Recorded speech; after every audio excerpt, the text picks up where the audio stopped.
Hello, hello. So the last time you were here, we were doing the shed. I didn't finish it. Yeah, no big surprise there. I did pull the garlic and I made a bunch of garlic braids. They look way better than the first garlic braid I ever made, so that is awesome. The chicks are getting bigger and I think my husband just gave me the go ahead to get more baby chicks. It has been either dumping rain or blazing hot. It is 6 o'clock in the morning. It's supposed to be the coolest part of the day and it is hot and muggy. This does not bode well for the rest of the day. The entire past week or 2 weeks, forever, I don't know, which has been really terrible for humans, but really good for the garden. So here's your coffee. Let us go take a look. Last month we ended up taking down the fence because they needed the fences for the tomatoes, which are in the ground, but they're not very big. We ended up putting down landscaping fabric. I had old landscaping fabric and then we went and purchased some new landscaping fabric and I'm hoping it's good enough to keep the weeds down. This tomato plant looks horrible, but these look okay, but they're just very small. Boop. So I think we currently have probably like, I don't know, a little over 50 tomato plants planted. They are very small. Some of them were grown from seed by me, and some of them my husband purchased. So the ones he purchased, we put their name in the ground. I think I actually grew this one too, so we might have a bunch of those. There is no shame in purchasing your plants if you need to purchase plants. I like to interplant the tomatoes with flowers and such. So these are zinnia. This entire line has zinnia in between all the tomatoes. Then I'm going to do basil along this line. And then that one has some zinnia and maybe some other random flower plants. And then on every post, I went ahead, they're in the ground. On every post, I planted red runner beans and purple hyacinth, like alternating, mostly just for the color because they grow up and then put out those big, beautiful flowers out the top, red or purple. So I really like the way that looks. That's what I do. The peas are done. We got good harvest of peas and there's a lot still on the vine and I considered picking them, but I'm going to try seed saving. So I am just going to leave them until they, brown out and stuff. Meanwhile, I did put some cucumbers down below. So there are cucumbers growing. And then this started growing. I have like an app and it said it was like some type of wild morning glory. I guess we're going to find out what that is and where it came from. These are cucumbers that actually my husband purchased because I put down a bunch of cucumber seed and none of it came up except for this. And I can't decide if that's a cucumber or if it's some other random seed like a pumpkin. I guess we'll find out. I never thinned the sunflowers. So this is just like a wall of sunflowers, which I love. I think that's great. That's going to be fun. And then this is my heirloom sweet corn. I think it's called gentleman's corn.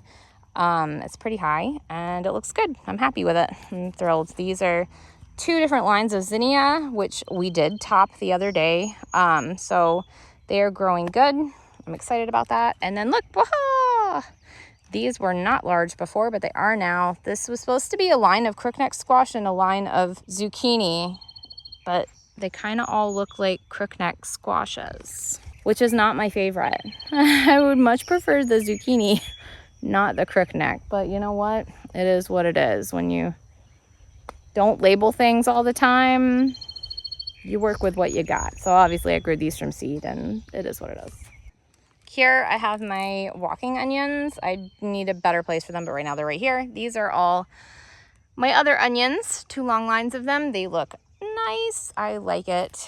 These are all bell peppers that we grew from, I don't know, supermarket bell pepper. Then I have a bunch of green beans, 3 rows of green beans that are looking pretty good. Some of them didn't make it. Some of them children pulled out. Some of them got hit with the tiller. It is what it is. Like when you have kids and other people in the garden, you kind of just have to like roll with the punches. Be like, yeah, you pulled out something that I planted, but it's all right, Here we have what I think was labeled as orange melon. I am not sure what an orange melon is, but we are going to find out. Another weed mat walkway. Here we have sweet potatoes. So I started rooting my sweet potato slips and putting them out. So I have some there, then I have some there, and then I have a bunch more that I'm rooting that I'm going to put here. And I might fill out this entire area with sweet potatoes. I really haven't decided yet. I'm actually very excited about this. These are my Long Island cheese pumpkins, which I've never grown before ever, but I like pumpkins and I like cheese cheesecake. I think I was thinking of like a cheesecake pumpkin.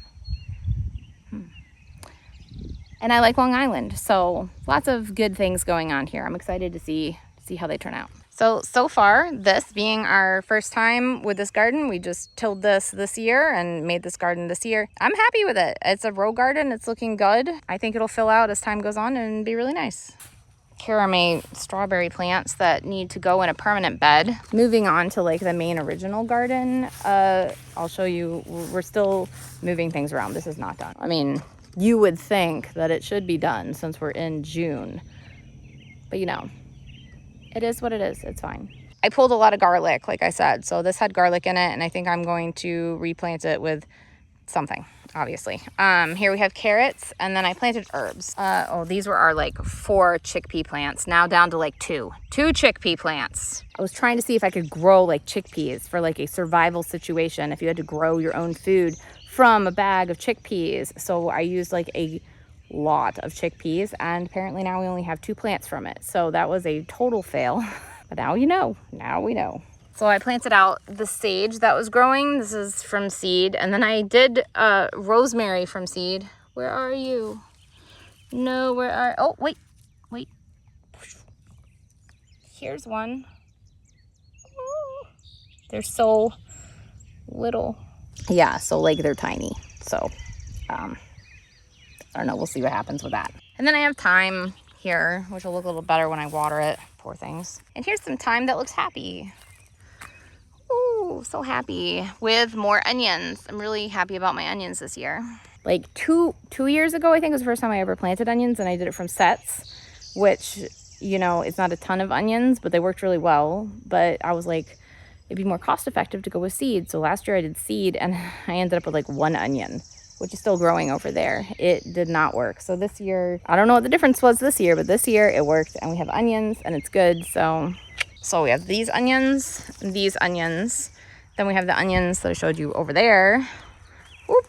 And I just planted 2 more rows of onions over there. Lots of onions. Oregano blooming, so pretty. I love oregano. It's so pretty.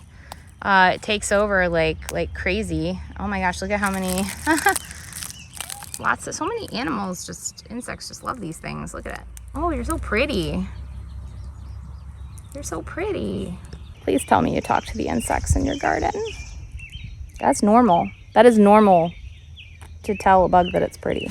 So oregano, we moved a bunch of oregano, and then it's still growing along the outside. So some of it got run over, some of it got weed whacked, some of it's still growing, whatever. My milkweed. So we did end up removing the milkweed that was going across the entire garden, but left an entire little patch right here because it smells divine. The bees love it. Don't you? Yes, you do.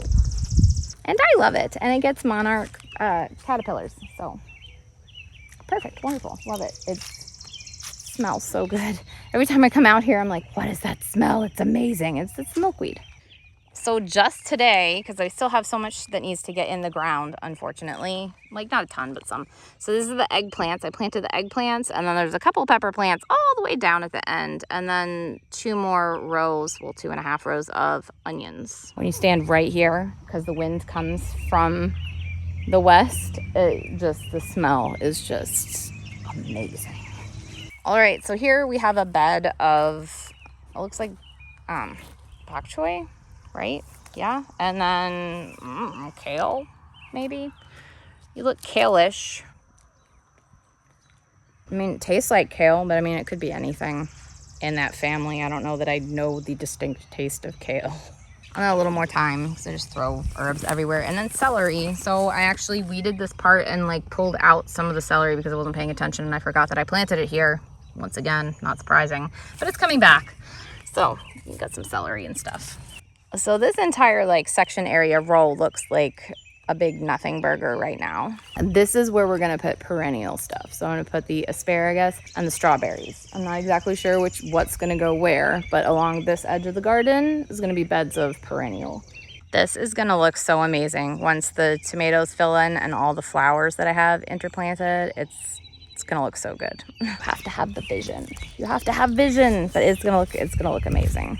Remember how I said that we had 1 onion that grew? Well, this is it. It's been here since since last year, just kind of like hanging out, and I don't know, it made some seeds, and maybe I'll pull it or something. I don't know. I kind of want to know what happens if I don't pull it. Like, what if I just leave it here forever? What does it do? It's the weedy wild section. It's not actually, well, these are weeds, but these aren't weeds. This is baby bokchoy that's now gone to flower, and some of it has gone to seed. I'm going to be saving the seed off of this. Even though I didn't get to eat all the baby bokchoy because it bolted, it was really good. So I'm going to save the seed off of this. And then the pinkish purple ones, which are also very pretty, these are radishes, but they were a type of radish that I did not really enjoy. So I will not be saving the seeds, but these are totally edible. If you've ever had radish seed pod, they taste like radish. Like, they're good. They're really peppery and like spicy. They're really cool. I like them. Whew, got that kick at the end. I mean, they're good. So I'm going to just use all that and then leave the flowers for, you know, the bees and the butterflies and whatnot. But I don't think I'll be growing this type of radish again. I like the little round red ball radishes and the white ones, but this kind was more of like a, I don't know, I wasn't a fan. So barely visible in this extremely overplanted mess is there's also like red cabbages that are attempting to grow in there. So I need to come through here, obviously, and clean this all up. I have red cabbage, and then I think there's even some green head cabbage, maybe. This could be cabbage, it could be broccoli, it could be cauliflower, I don't know. Once again, the professionalism here is amazing. I don't know what this is. Blah. I just put things in the ground and they grow. But like, you can eat them. I eat the leaves off of these things all the time. So if they never even turn into anything, I'm fine with it because I will totally eat the leaves. I mean, they're edible. It's good. It's food. It doesn't matter what it is. Eventually we'll figure out what it is. As long as I can eat it, that's my main goal. So goal achieved. And I learned that I could grow them because I haven't really grown a bunch of cabbages and stuff like that before, at least not with like much success. So this was a very exciting development in my garden, and I like it, even though it looks like a complete mess right now. Okay, so that's it for the main garden. There is a lot of stuff in there. Now I'm in where our peach trees are for another disappointing year of peaches. We have got to get these things figured out. I think like we just don't do anything with them, and I think you really have to do something with them. They always just like rot. Ugh, it's so disappointing. It's fine. It's fine. Who needs peaches anyway? I will say we have a black raspberry bush that's been growing in our yard, and we ate all the black raspberries that were ripe off of it. It's over there. We're not going to walk over there, but it was delicious. The mulberries right now, also delicious. We have got to shake them off the tree. Probably tomorrow. If it's going to happen at all, it needs to happen tomorrow. Blackberries are about this stage. Some of the wild ones are further along, but still not ripe. The apples are also very bad. Oh, they're just like, oh, I'm sorry. They're just so not. Well, that one looks all right. I guess I got like one. Those things don't look horrible, but I mean, there's like so little apples on this tree. We had a big apple tree. It was taken down by ice storms, and I think lightning even hit it, and eventually it just died. But it gave the most beautiful apples, and I'm like, I would like that tree to come back because we have like 4 apple trees that do nothing and 4 peach trees that do nothing. So let's move into the dog pen. This is my husband's corn. This is sweet corn that we got at Rural King. It looks really good. All of our corn looks really good this year. Hopefully the deer won't come and just eat it all, and the raccoons. Okay, the perennial garden is looking rough. Okay, first of all, it's not morning. In the morning, these look beautiful. They're all blue and happy and open and nice. But other than that, I think I've realized I need more flowers in here. But also I just have it. This has not been a priority. So yes, it's completely taken over by weeds. Yes, there's like nothing blooming in here. Right now, we've been focusing anytime we have on the regular actual vegetable garden. So, I mean, it is what it is. I'm fine with it. Like, there are flowers in there. They're just, it's like a treasure hunt to try to find them. There's some. Look at this beautiful mimosa. It's flowering. On this tree up here, this huge tree for our driveway, that is also mimosa, and it is the most lovely tree. This whole mimosa tree gets just covered with hummingbirds. They just like flit all up at the top and just like make their little hummingbird noises, and just like, it is the most magical thing. I am very excited about it because now is go time, now that it's opening its blooms, and I'm just very excited about it. Yeah, so that's what's going on. How's your garden looking? Good? Bad? How you doing with the heat? I mean, it's been hot. We're about to get some relief finally tomorrow, but it has been pretty brutal. So let me know how that's going for you, how your garden looks, all of that jazz. And other than that, you can just enjoy your coffee and hang out. And yeah, that's pretty much it.